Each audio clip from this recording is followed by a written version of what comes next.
이제 우리 하나님의 말씀을 봉독하겠습니다. 마태복음 15장 1절에서 6절 말씀까지 제가 봉독해 드리겠습니다. 다 같이 기립 하셔서 하나님의 말씀을 봉독하시겠습니다.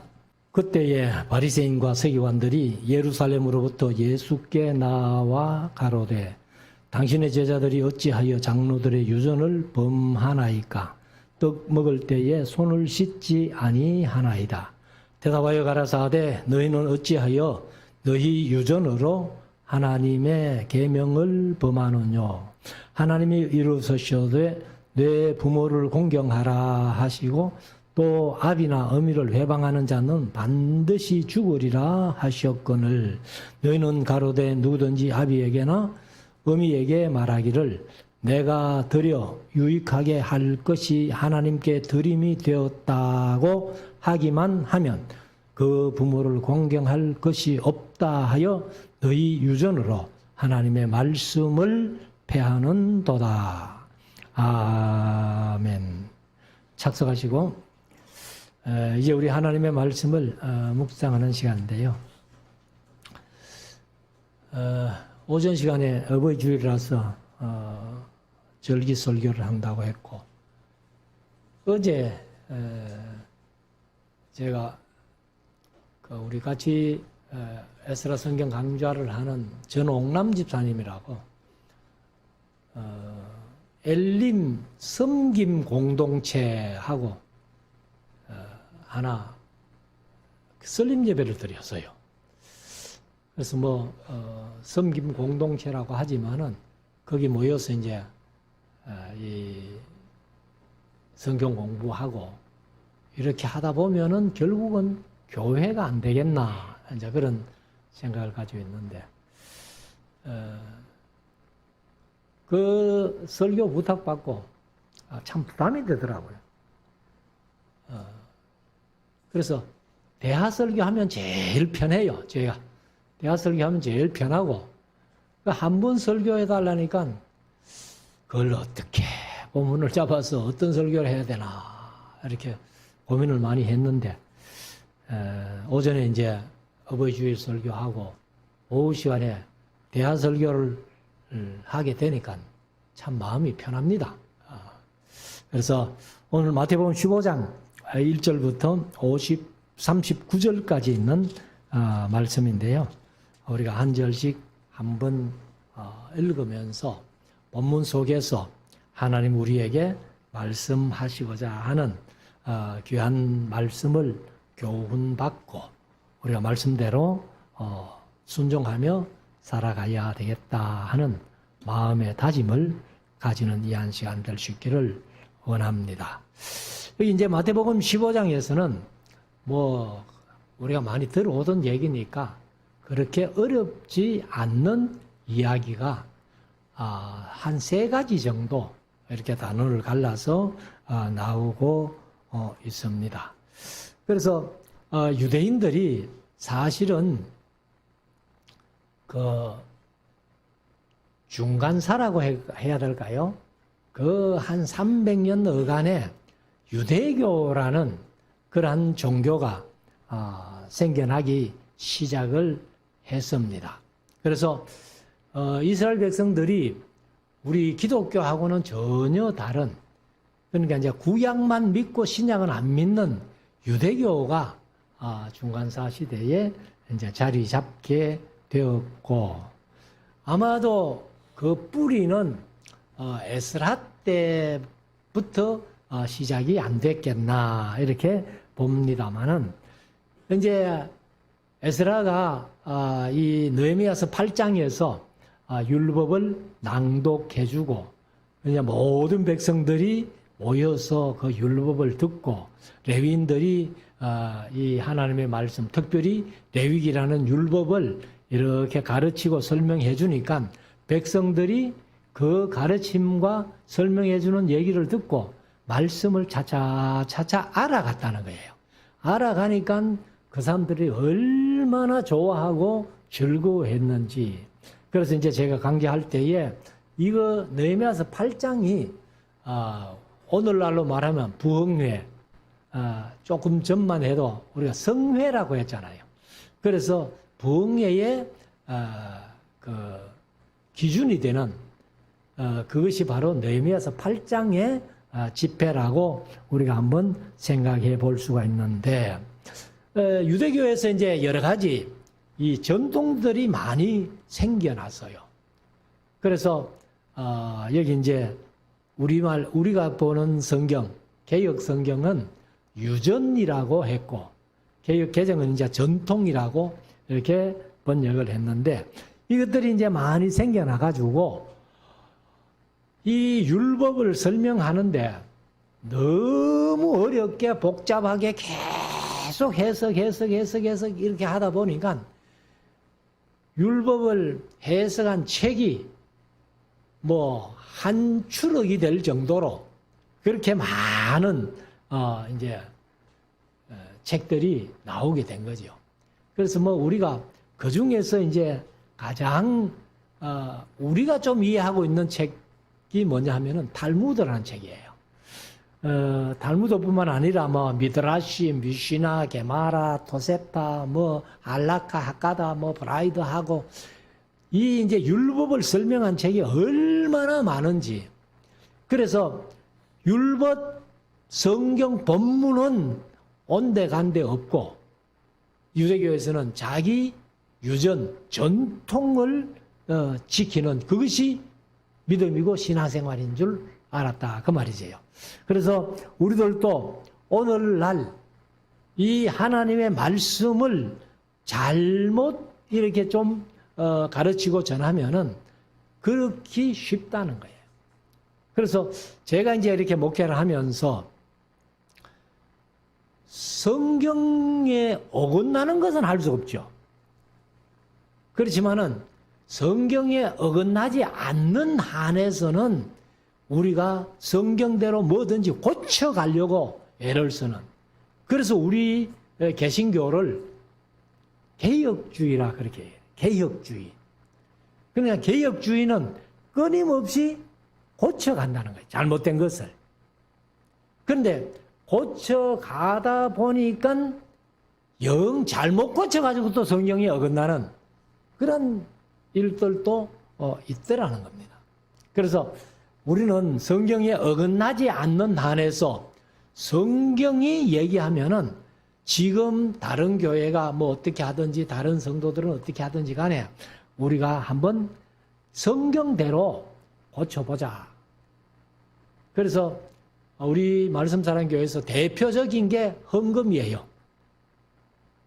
그래서 우리 교회는 헌금이라고 하지 않고 예물이라고 하잖아요. 그래서 이 헌금 봉투를 솔직히 기독시스템에 가서 사서 쓰면은 편한데 기독시스템에 가면은 예물이라고 해놓은 봉투가 하나도 없습니다. 그래서 어쩔 수 없이 이제 저는 백봉투를 사다가 여러분들이 성금 봉투를 이제 그 예물 봉투를 보면은 다른 봉투하고 조금 작지요. 그래서 저 문방구에 가니까 그게 돈 봉투예요. 돈 봉투. 그래서 돈 크기보다 조금 크게 해가지고 여면 딱 맞도록 그래 해놨는데 그 봉투가 이렇게 보니까 얼마나 예쁜지 큰 편지 봉투보다는 훨씬 예쁘잖아요. 그래서 그걸로 가지고 이제 제가 복사기에다가 전부 프린트를 해가지고 쓰는 봉투가 우리 예물 봉투입니다. 그러니까 다른 교회는 전부 헌금이라고 하지만은 우리 교회는 예물로 바꾼 이유를 뭐 제가 여러 번 말씀드렸기 때문에 이해하시라고 봅니다. 그래서 우리가 전통이 성경보다 앞설 때에는 예수님 앞에 책망 듣고 하나님 앞에 심판받는다는 사실입니다. 그것을 이제 우리가 한번 생각해 보면서 마태복음 15장 1절부터 한번 보십시다. 그때에 바리새인과 세교관들이 예루살렘으로부터 예수께 나와 가로되 당신의 제자들이 어찌하여 장로들의 유전을 요 유전이 개역 개정은 전통이라고 번역을 했어요. 그래서 장로들의 유전을 범하나이까 떡 먹을 때에 여기 이제 우리말로는 떡이라고 번역을 해놨는데요. 구약 성경은 마찬가지고 여기 신약도 마찬가지인데 이 구약에서 히브리어는 네헤민가 뭐 그렇게 했고 여기서는 이제 이 떡이라고 번역된 것이 그 알토스라는 말인데 떡보다는 빵이에요. 빵. 그래서 유대인들의 주식은 주로 빵이거든요. 빵인데 아마도 우리 할아버지들이 성경 번역을 할 때에 그때는 우리나라에 빵이라는 개념이 잘 없을 때 그러니까 이제 떡이잖아요. 그러니까 아마 떡으로 번역한 것 같아요. 그래서 제가 뭐 설교 전에 가끔 그런 말씀 드렸습니다만 이 떡으로 번역해 놓으니까 어떤 목사님들은요 떡인데 하면서 성찬식 할 때 백설기 가지고 백설기라 그러죠? 그걸 가지고 성찬식 하는 목사님들도 있더라고. 그런데 여기는 이제 빵입니다. 빵. 떡보다는 빵이에요. 그래서 빵을 먹을 때에 손을 씻지 아니하나이다. 그러면 우리는 지금 빵이라는 개념을 생각할 때 어때요? 촉촉하게 이렇게 좀 그런 것들을 잘 먹잖아요. 근데 사실은 이제 빵 하면은 외국 사람들은 바게트라는 그게 이제 원칙입니다. 그러니까 좀 딱딱해요. 그러니까 이제 동남아 쪽으로 가면은 살을 가지고 밥을 해가지고 먹는데도 숟가락이나 젓가락이 없이 손으로 이렇게 해가지고 이렇게 먹는데 이제 뭐 빵 먹을 때야 더군다나 뭐 딱딱한 빵 바게트를 먹을 때는 당연히 손으로 먹는 게 편하죠. 그래서 아마 장로들이 빵 먹을 때는 반드시 손을 씻고 먹으라 아마 이렇게 된 것 같아요. 그런데 손을 씻고 먹든 안 씻고 먹든 자기가 먹는 건데 관계없잖아요. 뭐 손 안 씻고 먹다가 뭐 병이 걸려도 자기가 걸리지. 근데 그거를 이제 전통으로 유전으로 만들어 가지고 그것을 지키라고 강요하는 게 그게 문제라는 겁니다. 그래서 아무튼 이제 제자들이 손을 씻지 않고 빵 먹는 그 모습을 보고서는 어찌하여 당신의 제자들은 장로들의 전통 유전을 지키지 아니하나이까 하고 이제 그렇게 물어봤단 말이에요. 그러니까 3절에 예수님께서 대답하시죠. 대답하여 가라사대 너희는 어찌하여 너희 전통으로 하나님의 계명을 범하느냐 이렇게 말해요. 빵 먹을 때 손 안 씻는다고 장로들의 유전을 범했다라고 그렇게 얘기를 하니까 너희들은 너희 유전을 지키느라고 하나님의 계명을 범한다. 이렇게 이제 예수님이 말씀하신 거지요. 그러면은 뭐 때문에 이제 예수님이 그 계명을 범한다고 이렇게 말씀을 하시는가 하면은 4절에 하나님이 이르시되 내 부모를 공경하라. 이것이 이제 오늘 오전 시간에도 말씀드렸습니다만 구약에서 2번, 신약에서 5번 이렇게 이제 내 부모를 공경하라 그대로만 번역된 게 그렇게 7번 성경 속에 있다고 말씀드렸는데 이게 이제 5계명 아니에요. 5계명인데 내 부모를 공경하라 하시고 또 아비나 어미를 회방하는 자는 반드시 죽으리라. 개역개정은 죽임을 당하리라. 그러니까 성경 속에는 바로 부모를 회방하든지 또 아비를 회방하면 이제 아비나 어미를 회방하면은 반드시 죽이라고 되어 있어요. 신명기 27장에 보면은 그 모세가 명령을 이제 하죠. 신명기 8장입니까? 거기에서 보면은 너희가 가나안 땅에 들어가거든 맨 먼저 할 일이 뭐라고 말씀하세요? 그리심산과 에발산에 올라가거라. 올라가가지고 그리심산에 6지파가 올라가고 에발산에 6지파가 올라가 가지고 그리심산에 6지파가 올라간 것은 축복을 선포하고 에발산에 올라간 6지파는 저주를 선포해라. 그런데 축복을 선포하는 축복의 내용은 성경에 기록이 없어요. 그런데 저주는 12가지가 신명기 27장에 딱 기록되어 있는 거예요. 그래서 12가지 중에 두 번째가 바로 6지파가 에발산에 올라가 가지고 부모를 경홀히 여기는 자는 저주를 받을 것이요. 모든 백성은 뭐 할지니라? 아멘 할지니라. 이렇게 돼가지고. 그러니까 부모를 경홀이라는 건 뭐예요? 가볍게 여긴다는 거예요. 가볍게 여기는 자도 저주를 받는다고 이렇게 말씀을 하시는데, 그래서 이제 예수님께서 너희는 너희 장로들의 유전 지키기 위해서 하나님의 계명을 범하는데 하나님이 분명히 5계명에 내 부모를 공경하라 이렇게 말씀하시고, 내 아비나 어미를 회방하는 자는, 개역개정은 비방하는 자는 반드시 죽임을 당한다 이렇게 말씀하셨는데, 너희는 가로되 누구든지 아비에게나 어미에게 말하기를 내가 드려 유익하게 할 것이 하나님께 드림이 되었다고 하기만 하면, 이게 이제 한마디로 말하면 다른 복음서에는 고르반이라고 되어 있어요. 그러니까 내가 하나님 앞에 드림이 되었다, 고르반 하면은 부모를 공경 안 해도 된다 그 말이에요. 그게 계명을 범하는 거라는 거예요. 그래서 6절에 그 부모를 공경할 것이 없다 하여, 내가 하나님 앞에 요즘으로 말하면 헌신해버리면은 뭐 부모 돌볼 것도 없고 공경할 것도 없어 이런다는 거예요. 그러니까 너희들이 장로의 유전이 고르반이라고 했다고 해서 부모를 경홀히 여기면은 그게 계명을 범하는 건데, 계명이 중요하냐, 유전이 중요하냐, 전통이 중요하냐, 이걸 이제 말씀을 하시는 겁니다. 그래서 너희 전통으로 하나님의 말씀을 폐하는도다. 그러니까 장로들의 유전 때문에 하나님의 계명이 폐해질 수는 없다는 거예요.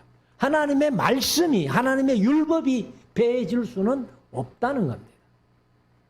그래서 오늘 제목을 계명과 전통, 우리 성경대로 하면은 계명과 유전이지요, 유전. 그래서 아무리 우리 교회도요, 전통적으로 내려오는 것이 뭐 괜찮다 할지라도 성경에서 다른 방법으로 무엇을 말씀했다면은 전통이 중요한 게 아니고 말씀을 따라가는 게 더 중요하다고 그렇게 봅니다. 자, 7절 외식하는 자들아 하고, 외식, 집에서 밥 안 먹고 나가서 밥 먹는 게 외식이지요. 그런 외식이 아니고 거칠인데 되지도 않은 것들이 된 척하는 것, 잘나지도 못한 사람들이 잘난 척하는 것, 이런 것들이 전부 외식이라는 거예요. 그러면서 외식하는 자들아, 이사야가 너희에게 대하여 잘 예언하였도다 일러서되, 이 백성이 입술로는 나를 존경하되 마음은 내게서 멀도다. 사람의 계명으로 교훈을 삼아 가르치니 나를 헛되이 경배하는도다 하였느니라 하시고, 바로 이 말씀이 이제 이사야가 말씀하신 그런 말씀인데, 그래서 우리가 사실은 이 하나님 앞에 이제 헌신, 드림이 되었다 하면은 부모 공경할 필요 없다. 요즘도 그런 사람이 있는지 모르겠어요. 근데 저도 사실은 이제 이 맞이거든요. 누나 위에 누나 하나가 있지만은 어젠가 뉴스에 보니까 이제는 뭐 아들이나 딸이나 그 관계없이 뭐 유산이나 뭐 재산 나누는 것도 그게 법으로 이제 합법화된 것 같은데, 아무튼 위에 누나가 하나 있지만은 제가 이제 맞이거든요. 아들로서는 맞이니까. 그런데 의뢰의 맞이가 부모님을 모셔야 된다 하는 그게 이제 우리 한국의 어떻게 보면은 관습이잖아요. 근데 제가 이제 신학교 가서 목사가 되고 나니까 아예 집에 어머니가 아직도 살아 계십니다만은 아버지도 그렇고 어머니도 그렇고 아예 목사한테 갈 생각을 안 하는 거예요. 그래서 집에 아버지가 사시던 아파트가 조그만한 거 하나 있는데 아버지 이제 돌아가시기 직전에 그 아파트를 제 남동생에게 주더라고. 그 뭐 부모님이 그렇게 하는데 뭐 왜 맞이인데 나를 안 주고 그렇게 뭐 얘기할 수도 없고, 그래 맞이는 그 동생이 아파트를 갖고 갔습니다. 그런데 아이의 목사기 때문에 너는 부모를 못 모신다, 아마 이런 고정관념인 것 같아요. 그래서 뭐 동생에게 아파트 주고 동생에게 가리라고 생각했는데 남동생에게 가 있지 않고 지금 어머니가 딸네 집에 가 있습니다. 그래서 벌써 이제 연세가 원래 91인데 뭐 언제 돌아가실지는 모르겠지만은 아무튼 그래서 제가 이제 그 어머니 뵈러 뭐 1년에 한 3차례 정도 설날, 추석날, 생일날 이렇게 가면은 지금도 어머니가 그런 얘기를 해요. 아이고 내가 너 집에 있어야 되는데 이제는 그까지는. 그래도 옛날 어른들 생각은 마지 집에 있고 싶은가 봐. 근데 요즘은 뭐 마지고 뭐 그런 것도 없고 아들이나 딸이나 그런 관계도 어제 뉴스가 뭐 슬쩍 한번 그런 얘기를 하는 것 같은데, 아무튼 우리가 이제 하나님 앞에 들임이 되었다 하고 고르반 하면은 부모 안 모셔도 된다. 이게 이제 장로들의 유전이 하나님의 계명을 어기는 것이 됐다. 자, 10절. 무리를 불러 이르시되 듣고 깨달으라. 입으로 들어가는 것이 사람을 더럽게 하는 것이 아니라 입에서 나오는 것이 사람을 더럽게 하느니라. 손 안 씻고 빵 잡고 먹는다고 해서 그 몸이 더러워지는 건 아니라는 거예요. 근데 예수님은 입에서 나오는 게 사람을 더럽힌다 이렇게 말씀을 하시는데, 12절. 이에 제자들이 나와 가로되 바리새인들이 이 말씀을 듣고 걸림이 된 줄 아시나이까.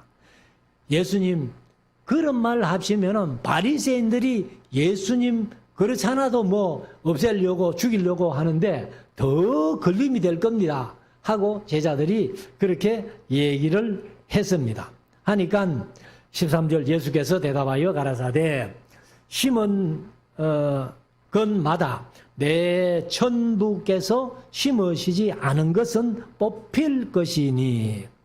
그러니까 사람의 교훈으로 심는 그것이 잘못됐기 때문에 하나님은 그걸 뽑아버린다는 거예요.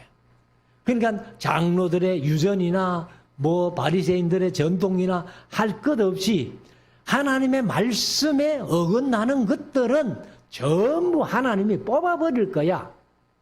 그렇게 말씀을 하시는데, 그래서 여기 이제 뽑힐 것이니 하고 14절. 그냥 두어라. 저희는 소경이 되어 소경을 인도하는 자로다.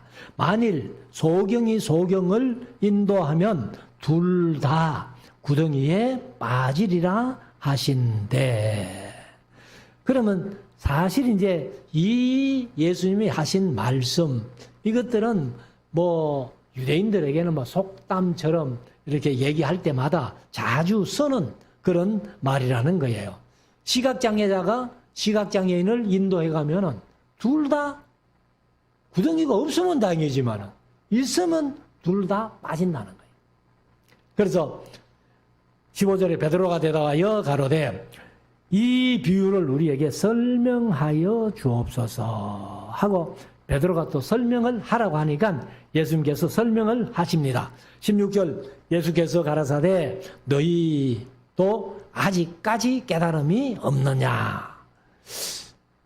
내가 얘기했는데도 아직 못 알아들어? 하고 이제 말씀하시는데 자 17절 입으로 들어가는 모든 것은 배에 들어가서 배로 들어가서 뒤로 내어 버려지는 줄을 알지 못하느냐. 뭐 이건 우리가 다 알잖아요. 음식을 먹으면은 사실 대변을 통해 가지고 다 나오는 거죠. 근데 18절 입에서 나오는 것들은 마음에서 나온다니 이것이야말로 사람을 더럽게 하느니라. 마음에서 나오는 것은 첫 번째 악한 생각과 두 번째 살인과 세 번째 간음과 네 번째 음란과 다섯 번째 도적질과 여섯 번째 거짓 증거와 일곱 번째 회방이니. 예수님께서 마음에서 나오는 더러운 것들이 우선 7가지만 말씀을 하신 거예요. 그래서 이런 것들이 마음에서 나와가지고 행동으로 옮겨진다는 겁니다. 그래서 20절 이런 것들이 사람을 더럽게 하는 것이요 씻지 않은 손으로 먹는 것은 사람을 더럽게 하지 못하느니라. 손 안 씻고 밥 먹는다고 사람이 더러운 게 아니고 사람 속에서 나오는 것들이 사람을 더럽힌다는 거예요. 그래서 사람들이 이렇게 대화를 할 때에도 그 대화가 아주 참 좋은 대화고 그런 것 같으면 그 사람 좋은 사람이다 뭐 이렇게 되겠죠. 그렇지만은 그 사람 입에서 계속 욕짓거리가 나오고 이렇게 하면은 사람들이 그 사람 쳐다보지도 안 하겠죠. 에이 더러운 놈하고는. 그러니까 예수님께서 이제 이걸 말씀을 하시는 겁니다. 그래서 우리가 전통보다는 하나님의 계명이 우선이다. 그래서 앞으로도 우리가 신앙생활 하면서 뭐 전통이 중요하지만은 말씀을 깨닫고 그 전통이지만은 이 말씀과는 조금 대치되겠네 하면은 우리가 모든 것을 고쳐갈 수 있는 그게 개혁주의라는 겁니다. 자, 21절 가면 이제 다른 사건인데 예수께서 거기서 나가사 두로와 시돈 지방으로 들어가시니 가난한 여자 하나가 그 지경에서 나와서 소리질러 가로되 주 다윗의 자손이여 나를 불쌍히 여기소서 내 딸이 흉악히 귀신 들렸나이다 하되. 사실 자기가 귀신 들렸다면은 예수님 앞에 그렇게 얘기를 못하죠. 귀신 들린 사람. 그러니까 이제 자기 딸이 귀신 들렸으니까 엄마가 대신 예수님께 내 딸이 흉악히 귀신 들렸기 때문에 나를 좀 불쌍히 여겨달라 이렇게 얘기를 하는 겁니다. 근데 우리가 이제 성경을 자세히 이렇게 보면은 사실 이 여자가 다른 복음서에는 마가복음 7장에는 이제 수로보닉의 여인이다 이렇게 표현했는데 예수님이 이스라엘 국경을 넘어가신 거예요. 두로와 시돈 지방으로. 그러니까 뭐 우리나라 같으면은 지금 38선이 있어가지고 다른 나라는 가기 쉽지만은 이북은 좀 못 가잖아요. 근데 예수님이 이제 국경을 넘어서 그때는 뭐 국경도 표시대가 있는 것도 아니고 그렇기 때문에 이제 자유롭게 아마 드나들 수 있었던가 본데 그래서 넘어가가지고 아무것도 하신 일이 없어요. 이 여인의 딸만 고쳐주고 바로 돌아오십니다.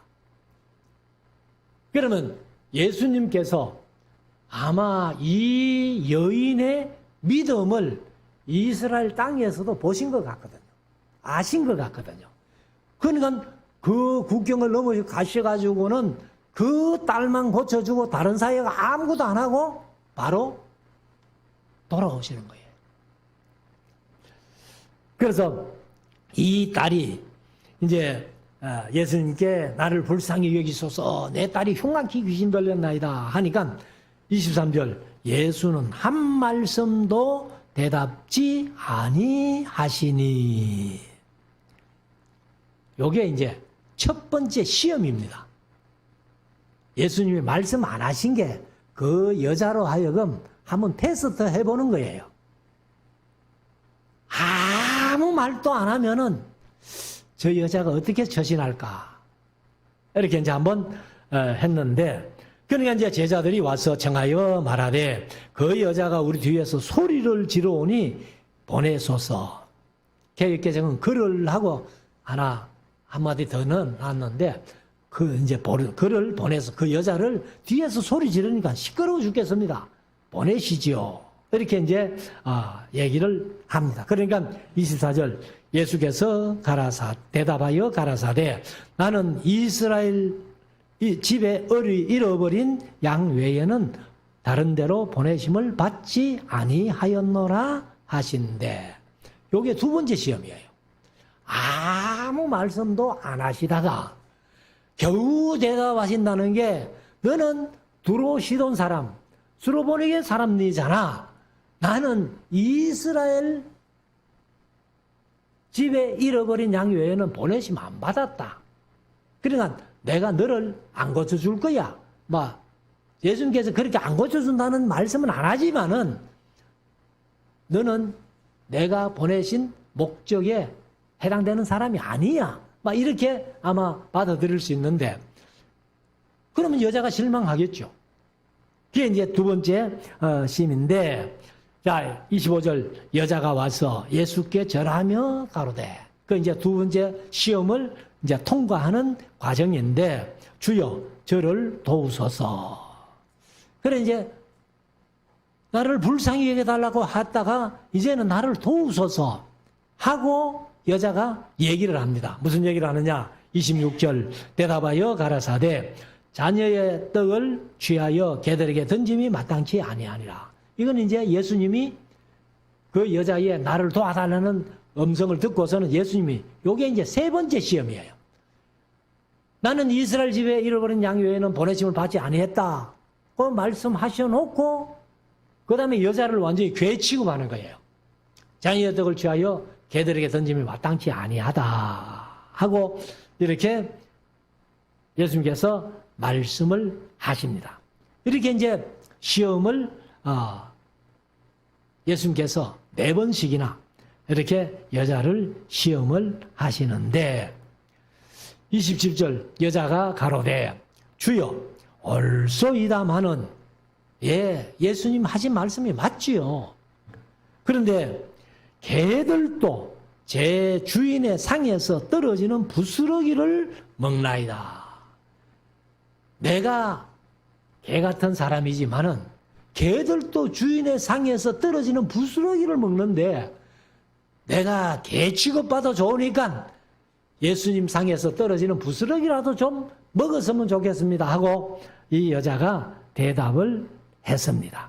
그러니까 예수님께서 28절, 이에 예수께서 대답하여 가라사대 이제 여자여, 네 믿음이 크도다. 여기 이제 크도다 하는 말이 헬라어로 메가가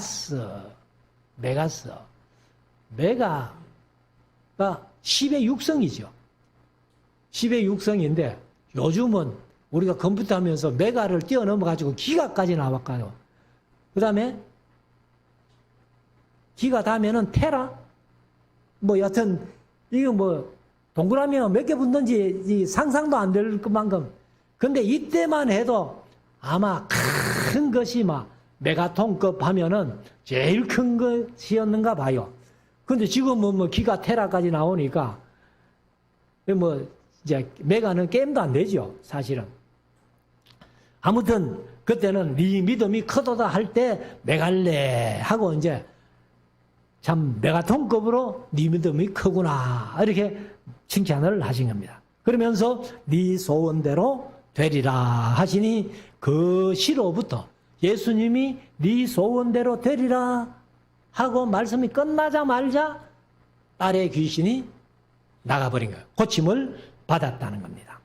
그리고 이제 29절부터는 또 다른 사건인데 예수께서 거기서 떠나서 갈릴리 호숫가에 이르러, 그러니까 이제 두로와 시돈 지방으로 갇혔다가 그 딸만 고쳐주고 다시 갈릴리로 오신 거예요. 그래서 오셔가지고 갈릴리 호숫가에 이르러, 그러니까 이제 여기가 이제 한마디로 말하면 칠병이어 사건이 일어나는데, 사실 오병이어 사건은 베스다라는 그 지명이 나와 있잖아요. 근데 여기 칠병이어 사건은 지명은 안 나와 있습니다. 그냥 갈릴리 호숫가에라고만 돼가 있어요.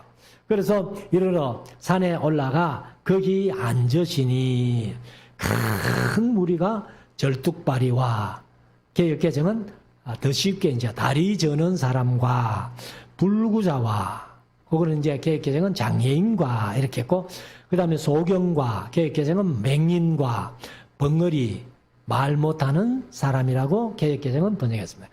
그래서 절뚝발이와 불구자와 소경과 벙어리와 기타 여럿을 데리고 와서 예수의 발 앞에 두매 고쳐주시니. 그러면 그런 이 불구자들을 사람들이 왜 데리고 왔겠어요? 그냥 예수님의 소문 듣고 예수님께만 오면은 아마 고쳐주신다는 그런 믿음 가지고 왔기 때문에 예수님께서 다 고쳐주신 겁니다. 자, 31절. 벙어리가 말하고 불구자가 건전하고 절뚝발이가 걸으며 소경이 보는 것을 무리가 보고 기히 여겨, 개역개정은 놀랍게 여겨 이스라엘의 하나님께 영광을 돌리니라. 그래서 수로보내게 여인의 딸을 고쳐주고 갈릴리 쪽으로 돌아오셔가지고 또 수많은 그런 이제 몸에 불편한 사람들을 고쳐주셨다, 이렇게 말씀을 합니다. 그리고 이제 32절부터 보면은 예수께서 제자들을 불러 가라사대 내가 무리를 불쌍히 여기노라. 이제 그 많이 고침받으러 왔기 때문에 그 사람들을 이제 예수님이 같이 있은 지가 사흘이라는 거예요. 그래서 불러 가라사대 내가 무리를 불쌍히 여기노라. 저희가 나와 함께 있은 지 이미 사흘임에 먹을 것이 없도다. 아마 이 사람들이 먹을 것 아마 좀 챙겨가 왔을지도 몰라요. 챙겨가 왔는데 뭐 조금 챙겨와가지고 하루분 정도 챙겨와가지고 먹고는 음식이 떨어진 거예요. 근데 뭐 예수님과 함께 있으니까 뭐 워낙 예수님이 하시는 말씀이나 이적 기사나 이런 걸 보니까 뭐 집에 갈 생각도 안 하고 사흘을 같이 지냈으니까 그 이제 먹을 것이 없으니까 예수님께서 걱정을 하시면서 이들이 사흘이나 나하고 같이 있었는데 돌아가다가 기진맥진 해가지고 쓰러질까 하면서 제자들에게 말씀을 하십니다. 그러니까 제자들이 이제 예수님께서 그렇게 말씀하시죠. 길에서 기진할까 하여 굶겨 보내지 못하겠노라. 그러니까 사흘 동안 조금 사온 거 다 먹고 아마 많이 굶었기 때문에 길 가다가 기진해서 쓰러질지 모르는데 내가 그들을 못 보내겠다. 그냥 못 보내겠다.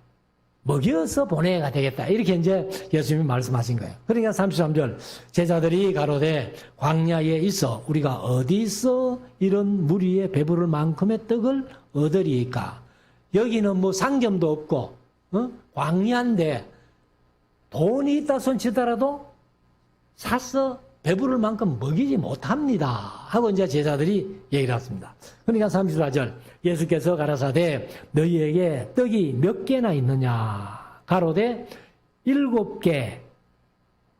그 다음에 7개와 작은 생선 2마리가 있나이다. 요게 아마 한 사람의 1인분 한 끼 식량 같아요. 그래서 5병이어도 한 끼 식량이고, 요거는 이제 7병이어도 한 끼 식량이고, 이렇게 이제 하는데, 아마 여기는 뭐 어린아이라고는 표현이 안 돼 있으니까, 누가 챙겨온 것 중에서 미처 못 먹고 남아있는 것 같아요. 그러니까 이제 제자들이 그걸 발견하고는 예수님께 보리떡 7개와 작은 생선 2마리가 있습니다 하니까 35절 예수께서 무리를 명하사 땅에 앉게 하시고, 5병이어 때는 뭐 100명씩 50명씩 이렇게 앉아라 했는데, 아무튼 이제 둘러 앉게 하시죠. 하고는 36절 떡 7개와 생선을 가지사 축사하시고 떼어 제자들에게 주시니 제자들이 무리에게 주매 다 배불리 먹고. 그러니까 이제 길 가다가 기진할 일은 없다. 다 배불리 먹고 남은 조각을 거두었는데 조각을 7광주리에 차게 거두었으며, 5병이어 가지고는 12광주리, 여기는 이제 7광주리. 그러니까 어떤 사물의 양에 그게 한 거 아니죠. 5병이어 오히려 적은데도 더 많이 남았고, 7병이어 많은데도 더 적게 남았잖아요. 그래서 요한복음에서 이 말씀을 할 때 6장에서 이제 5병이어 사건을 말씀을 하시는데, 그래서 제가 강조할 때 요한복음에는 그 예수님의 이적을 다 소개한 게 아니고 한 7가지만 소개를 하는데, 예수님이 초월자이심을 이제 증거하기 위해서다. 그래서 사물의 양도 초월하신다. 사물의 질을 초월하는 것은 물로 포도주를 만든 사건, 뭐 이렇게 그래 강의를 했습니다만, 여기도 이제 사물의 양을 초월하신다는 거예요. 5병이어나 7병이어나 그 사람이 더 많았다면 더 많이 먹고 더 많이 남았겠죠. 그래서 예수님은 초월자이시라는 것을 말씀을 합니다. 38절 먹은 자는 여자와 아이 외에 4,000명이었더라. 이건 이제 장정들만 4,000명. 39절 예수께서 무리를 얻어 보내시고 배에 오르사 마가단 지경에 가시니라. 그래서 이제 마태복음에는 5병이어 사건과 7병이어 사건이 같이 소개되면서, 요한복음에는 이제 사실 5병이어만 말씀을 했는데, 예수님이 바로 초월자시다.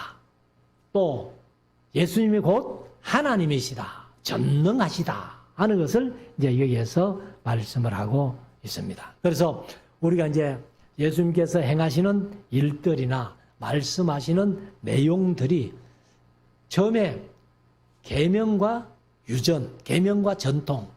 그래서 다시 말씀드리지만은 전통이 중요한 게 아니에요. 전통은 얼마든지 말씀이 아니라면은 제때 고쳐 나가야 되는 것이 전통이에요. 그래서 우리가 신앙생활 하면서 신앙에도 아마 전통이 더러더러 우리가 알게 모르게 있는 줄 압니다. 그렇지만은 우리가 말씀에 비추어 봤을 때에 말씀이 아니라면은 그 전통도 다 깨뜨리고 우리는 말씀대로 신앙생활하는 우리 모두가 될 수 있기를 주의 이름으로 축원합니다. 기도드리겠습니다.